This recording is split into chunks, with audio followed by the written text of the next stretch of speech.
Okay, so today we're going to dive into AI literacy for healthcare workers in sub-Saharan Africa.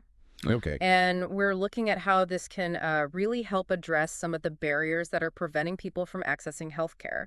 Right. We've got a few sources here that outline, the major challenges, and we're going to kind of use those Yeah. as a jumping off point to explore how AI literacy can actually make a real difference. Yeah, for sure. So we're looking at geographic and infrastructure barriers, Yeah. systemic barriers within the healthcare systems themselves, and then also cultural and social barriers that are often related to just like lack of information or understanding about healthcare and technology. Right, so it's like a multifaceted problem, Yeah, absolutely. but one that maybe AI literacy can really help with in a way that we might not expect. Yeah, exactly. Okay, so let's dig into this, starting with the geographic and infrastructure barriers. I mean, we're talking about vast distances, often limited resources. Right. The sources we've got here really seem to point to AI literacy as a potential game changer. Yeah, for sure. And it's really fascinating how it enables healthcare workers to really use these new AI tools effectively, Right. like for remote diagnostics Mm. or even personalized treatment plans. Yeah.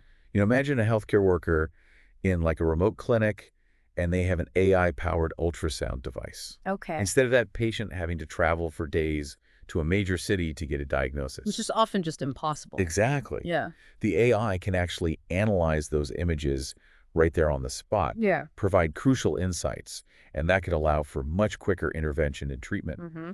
That saves so much time and resources. That's such a powerful example, and it's not just about providing that remote care, is it? It seems like AI literacy can also help make existing healthcare structures even more efficient. Oh, absolutely. Yeah. Even in those really dispersed areas. Yeah. So, if healthcare workers understand these AI-driven clinical workflows, Okay. like think about AI that can automatically prioritize incoming medical images, Yeah. based on how urgent they might be. Right. That frees up the healthcare workers' time. They can really focus on the most critical patients.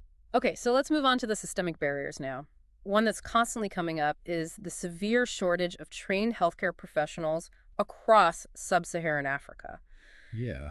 This feels like another area where AI could really make a difference. Absolutely. Yeah. And it's about empowering the existing workforce. Yeah. AI literacy can augment their skills. Hmm. It's not about replacing these skilled professionals. It's about giving them more tools. So essentially, it's helping the professionals we already have to be even more effective. Exactly. So, for example, a nurse who understands how AI can analyze patient data, Hmm. they could use that to identify potential risks much earlier on. Right.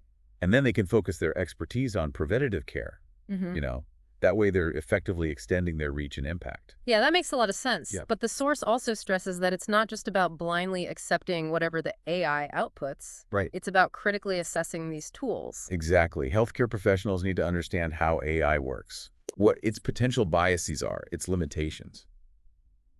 They need to be able to use these tools responsibly and ethically. So it's like AI literacy is also about critical thinking.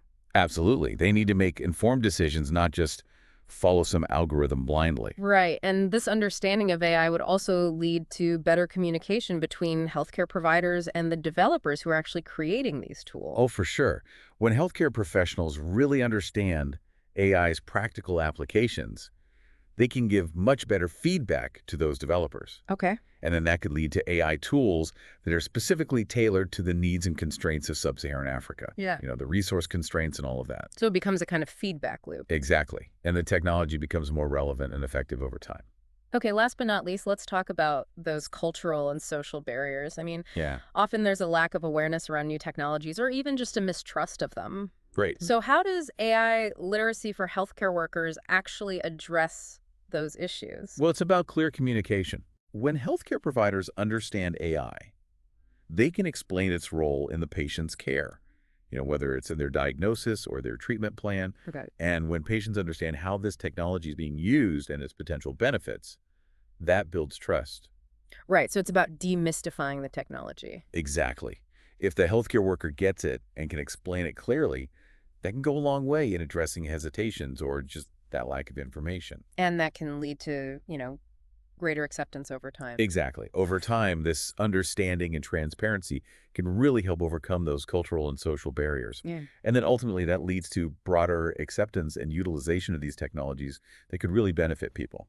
So to sum it all up, it seems like AI literacy among healthcare professionals in sub-Saharan Africa is just absolutely crucial Hmm. for improving access to healthcare. Hmm. And it really tackles all these different areas, the geographic, systemic, and cultural barriers. Yeah, and I think it's amazing how by understanding and using AI effectively, these healthcare workers can, you know, expand their impact, Right. enhance their own skills, Right. and build greater trust within their communities. Yeah, absolutely. And it really makes you think, what happens when you combine that local healthcare expertise with this understanding of cutting edge technology, Uh-huh. especially in these regions that have limited resources? Right. What other unexpected benefits might come from that? It's a really fascinating question. Yeah, it's something to think about. Yeah, for sure. Definitely. Absolutely. Okay, well, that's about all the time we have for today's deep dive. Thanks for listening, Thanks. and we'll catch you next time. Sounds good.